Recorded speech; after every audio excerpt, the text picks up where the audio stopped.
दोस्तों, बहुत समय पहले की बात है। एक प्रतापगढ़ नाम का राज्य था। उसके राजा के कोई संतान नहीं थी। राजा को एक दिन अपने मन में आया कि मैं अपना उत्तरदायित्व किसी ऐसे इंसान को अपने ही राज्य के किसी बच्चे को सौंपना चाहता हूँ। उसने सारे बच्चों को अपने महल में इकट्ठा किया और एक एक थैली उनको बंटवा दी और कहा कि इस थैली में अलग अलग प्रकार के बीज है। आप सबको अपने घर जाना है, कोई गमला चुनना है और इस बीज को उगा के लेके आना है। सारे बच्चे वो बीज लेके अपने घर चले गए। उसमें एक ध्रुव नाम का बालक था। ध्रुव ने अपनी माँ के सपोर्ट से एक अच्छा गमला चुना और उसमें वो बीज को रोपा। कुछ दिन बीत गए, दूसरे सारे बच्चों में कुछ कुछ बीज फूटने लगे, कुछ पे पौधे दिखने लगे। ध्रुव का गमला खाली ही था।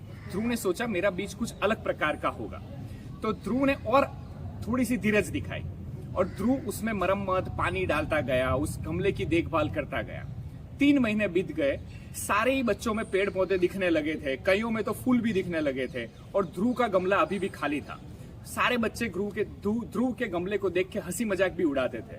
कई बुजुर्गों ने ध्रुव को सलाह भी दी कि अब तू बेकार में मेहनत मत कर, लेकिन ध्रुव ने हार नहीं मानी। ध्रुव ने कहा कि नहीं, मैं रोज इसमें पानी डालूंगा, मैं इसकी मरम्मत करूंगा।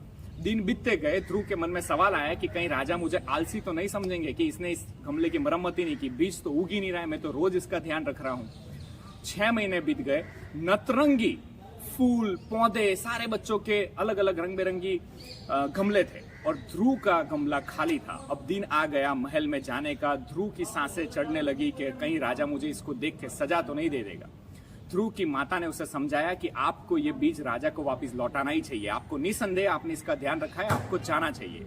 महल में सारे बच्चे रंग बिरंगी फूलों के गमले लेके इकट्ठे थे। राजा आया, राजा ने गमलों को देखना चालू किया। एक बाय एक करके सारे गमले वो देखता चला गया और ध्रुव के गमले पे पहुंचा और कहा कि ध्रुव, आपका गमला खाली क्यों है?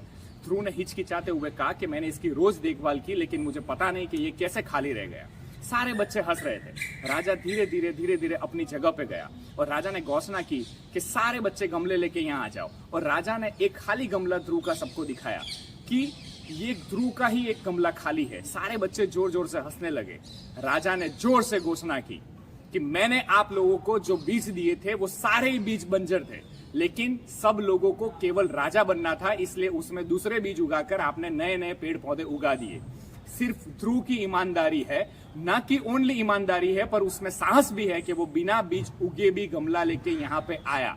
दोस्तों, ईमानदारी की जीत और ईमानदारी ही हमें लाइफ में राजा बना के रख सकती है। छोड़ू लोभ घमंड बुराई, चाहूं सबकी नित्य भलाई, जो करना सो अच्छा करना, फिर दुनिया में किससे डरना।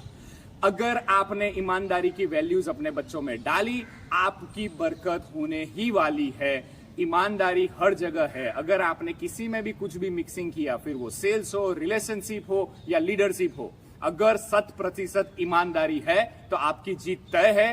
Be honest in your life, unstoppable.